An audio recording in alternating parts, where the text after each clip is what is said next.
Hello दोस्तों, स्वागत है आपका मेरे नए पॉडकास्ट में। ये पॉडकास्ट जो है ना, ये बहुत ही स्पेशल होने वाला है क्योंकि इसके जो गेस्ट है ना, मेरे लिए बहुत स्पेशल है। ये स्टोरी बहुत ही इंस्पायरिंग है, इसलिए आज मैंने स्पेशली इनको इनवाइट किया है। वेलकम सचिन। थैंक यू भैया। मुझे भाई बहुत बढ़िया लग रहा है आप आए हो आज हमारे पॉडकास्ट में, और मुझे बहुत गर्व हो रहा है कि मैं किसी ऐसे इंस्पायरिंग यूथ को आज होस्ट कर रहा हूँ। देखो, पॉडकास्ट बहुत सारे हो रहे हैं, लोग अलग अलग लोगों को लेके आ रहे हैं, लेकिन शायद अगर ऐसे युवाओं को मौका दिया जाए ना कि कैमरे के सामने आके अपनी इंस्पायरिंग स्टोरी बताएं, तो मेरे हिसाब से पॉडकास्ट का पर्पस सॉल्व हो जाएगा। सचिन, सबसे पहले तो अपनी जर्नी आप यूथ को बताओ। कितने पैसे से बिजनेस शुरू किया, उससे पहले क्या करते थे, प्लीज़।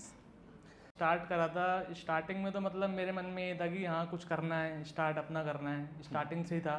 तो पहले जैसे कि फिर मैंने फुटवेयर का एक मेरे माइंड में था कि हाँ फुटवेयर से रिलेटेड कुछ करना है, तो फिर फुटवेयर स्टार्ट करा मैंने। सचिन, कितने पैसे से आपने बिजनेस शुरू किया? जो मैं कंटेंट बनाता हूँ ना, उसमें जो सबसे मेजर जो क्वेश्चंस आते हैं, सबसे ज्यादा जो क्वेश्चंस आते हैं, वो ये आते हैं कि सर पैसा नहीं है, बिजनेस कैसे शुरू करें। तो भाई आप युवाओं को ये बताओ कि आपने कितने पैसे से ये बिजनेस शुरू किया था? ये तो मैंने 10-15 हज़ार से स्टार्ट करा था। स्टार्टिंग में मैंने मेंस के शूज़ से स्टार्ट करा था। तो एक रोड साइड पे ही पहले मैंने स्टॉल लगाई थी अपनी। तो मेंस के शूज़ से स्टार्ट करा, फिर धीरे धीरे जैसे पता चलता गया, तो जैसे जैसे डिमांड, फिर मैं लेडीज़ के फुटवेयर में आया। तो लेडीज़ फुटवेयर में मुझे रिस्पॉन्स अच्छा मिला, फिर मैं धीरे धीरे अपना जो भी काम है वो करा। 10,000 रुपए से आपने बिजनेस शुरू किया? हाँ जी, हाँ जी। सिर्फ 10,000? हाँ जी। यार 10,000 में तो कितने ही जूते आए होंगे। नहीं, हो जाता है, चार्ट है। कितने पीसेस आप लेके आए 10,000 में? 10,000 में अराउंड 80-90 जोड़ी थे मेंस के। 80-90 जोड़ी आप हाँ मेंस शूज लेके आए? हाँ कहाँ जी। से, कौन से मार्केट से आप लेके आए? मैं स्टार्टिंग में तो पहले तो हमने सोचा कि हम ना कुछ मतलब कपड़े से रिलेटेड करते हैं, लोअर से रिलेटेड। तो सुबह सुबह मैं और मेरा एक ब्रदर है छोटा, तो हम दोनों टैंक रोड गए। शिवम, हाँ। तो उस टाइम हमें ये नहीं पता था कि मार्केट सुबह 7 बजे नहीं खुलती, मार्केट का टाइम 8-9 बजे से होता है स्टार्ट। तो हम वहाँ पे बैठे हुए थे, तो मार्केट खुली नहीं। तो फिर हमारे माइंड में आया यार एक यार क्या नाम है, पास में बल्ली मारन है, हमने सूज का भी काफ़ी हमारे माइंड में था कि करना है। तो फिर हम वहाँ चले गए। वहाँ गए तो माल वगैरह पसंद आ गया। फिर हमारा बजट भी इतना ही था, 10-15 हज़ार रुपये ही बजट था। तो हमने कुछ 10-11 हज़ार के अराउंड हमने शूज वहाँ से परचेज कर लिए। तो फिर हम लेके आए, फिर हमने लगाए, तो रिस्पॉन्स हमें अच्छा मिला। उसके बाद फिर हम धीरे धीरे। वाओ, 10-15 हज़ार से रोड साइड पे 80-90 जोड़ी जूते लाके शुरू करना, और सिर्फ 3-4 साल में गुड़गांव के पॉश मार्केट्स में 3 दुकानें खोलना। दोनों भाई मिलके चलाते हैं, और मेरे लिए ये बहुत प्राउड की बात है कि मैं इनको आज इस पॉडकास्ट पे लेके आया हूँ।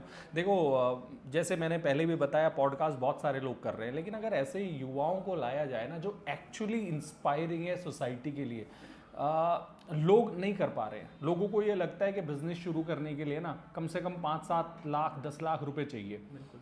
छोटे से शुरू करोगे मेरे भाई तो बड़ा बिजनेस कर पाओगे। स्टार्टिंग में तो छोटे से ही करना चाहिए। स्टार्टिंग में तो जब भी ज़्यादा चीज़ें पता चलती है, और थोड़ा एक्सप्लोर करना चाहिए। जैसे कि राहुल सर बताते हैं कि मार्केट में जाओ, एक्सप्लोर करो। वो मुझे बहुत अच्छा पॉइंट लगता है इनका, और जेन्युइनली यही है, रियलिटी यही है कि आप मार्केट में जाओ, एक्सप्लोर करो, आपको 10 चीज़ें पता चलेंगी कम से कम। या फिर कई आजकल कई लोग करते हैं, यूट्यूब पे वीडियो देख ली, फ़ोन से ऑर्डर कर दिया, उनको बचा हुआ माल भेज देते हैं, डेड स्टॉक भेज देते हैं, रेट ज़्यादा लगा देते हैं। तो उन चीज़ों से बच जाओगे आप। मार्केट में जाके ट्राई करके देख के खुद परचेज करोगे ना, वो चीज़ ज़्यादा बढ़िया है। वाओ। सचिन, आपकी एज क्या है अभी? मेरी एज 24 है। 24 है। 24 साल की उम्र में आसान नहीं होगा। बिल्कुल। तो पहले 10,000 लगाए, फिर कैसे पहली दुकान जब ली तो क्या, किस तरह की प्रॉब्लम आई होगी?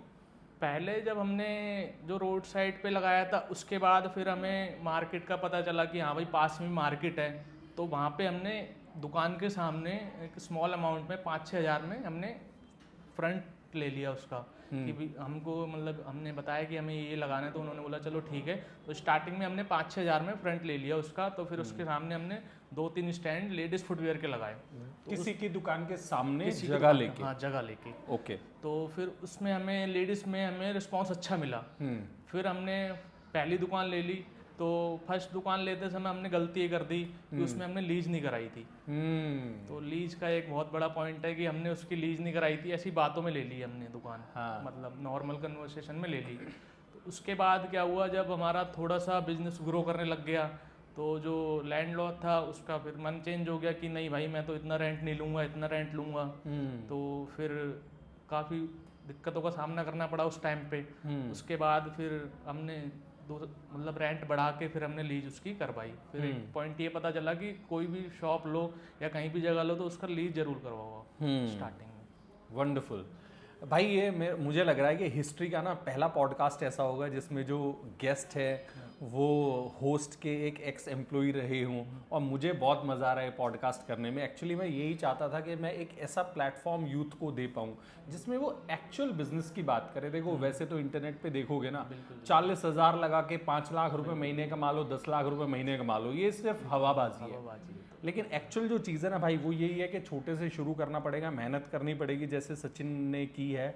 और मुझे फिर से कह रहा हूँ कि पॉडकास्ट करने में भाई बहुत मज़ा आ रहा है। मेरे फेस पे जो स्माइल है उससे लोगों को पता लग रहा होगा। एक जो ऑब्जेक्टिव रहेगा सचिन अपना वो ये रहेगा कि जो लोग इस वीडियो को देख रहे हैं ना भाई, अगर वो काम शुरू करना चाहते हैं तो आपसे कुछ सीख पाएँ। बिल्कुल। तो जो भी इन्फॉर्मेशन दोगे ना वो concrete information I am sure आप दोगे। सीक्रेट्स अपने शेयर कर देना लोगों के साथ। पहले तो सचिन ये यूथ को बता दो कि फुटवेयर्स की अच्छी मार्केट्स कौन सी हैं। फुटवेयर की अच्छी मार्केट अगर आप देखोगे तो मेनली दिल्ली में 3 मार्केट हैं। एक है आपकी करोल बाग जहाँ पे आपको अच्छा प्रीमियम आइटम मिल जाएंगे। उसके अलावा आपकी इंदरलोक है जहाँ पे आपको सस्ता मिनिमम रेंज के आइटम मिल जाएंगे। और एक मिड रेंज के आइटम मिल जाएंगे आपको बल्ली मारन में। अच्छा। हाँ, तो मेनली ये 3 मार्केट हैं। बाकी और भी जयपुर वगैरह में वो जूतियों से रिलेटेड है थोड़ा सा। बाकी दिल्ली में मेन 3 दिल्ली में ही मिलते हैं। हाँ। सचिन, जो यूथ के दिमाग में दिल्ली के मार्केट्स की इमेज है ना होलसेलर्स की जो है वो ये है कि वो लोग पागल बनाते हैं। तुम ऑर्डर कुछ करोगे, पैक करके कुछ और भेज देंगे, क्या सच में ऐसा है? नहीं, उसमें क्या होता है एक्चुअली अगर आप फ़ोन पे ऑर्डर कर रहे हो तो ये हो सकता है। लेकिन अगर आप खुद जा रहे हो, खुद जाके ले रहे हो तो ऐसा नहीं है कि सारे ऐसे हैं। मतलब ऐसा तो मैंने नहीं सुना जैसे आप बता रहे हो, बट हो सकता है कुछ दुकानदार ऐसे हों जो ऐसा करते हों। बट ये मेरा कहना ये कि मार्केट जाओ, एक्सप्लोर करो। एक जगह से मत लो। जब स्टार्टिंग में आप मार्केट में जा रहे हो तो किसी एक दुकान से मत लो, पहले आप एक्सप्लोर करो जाके क्या आइटम कहाँ पे मिल रहा है। एक आइटम आपको 10 दुकानों पे मिलेगा तो उसका रेट क्या है, क्या रेट सही दे रहा है, कोई 5 रुपये महंगा दे रहा है, कोई सस्ता दे रहा है, तो वो चीज़ आपको देखनी पड़ेगी। और दूसरी चीज़ ये है कई बार जब नया बंदा बिजनेस शुरू करता है मार्केट में जाता है वहाँ पे एजेंट होते हैं कि चलो मैं दिला दूंगा आपको बढ़िया माल। वो पहचान लेते हैं देख के, हाँ भाई ये बंदा नया आया है, इसको काट देते हैं। तो यहाँ पे लोग गलती कर जाते हैं कि उसके साथ चले जाते हैं, विश्वास कर लेते हैं बहुत जल्दी। तो ये नहीं करना चाहिए। मतलब खुद ट्राई करना चाहिए, पहले खुद एक्सप्लोर करना चाहिए।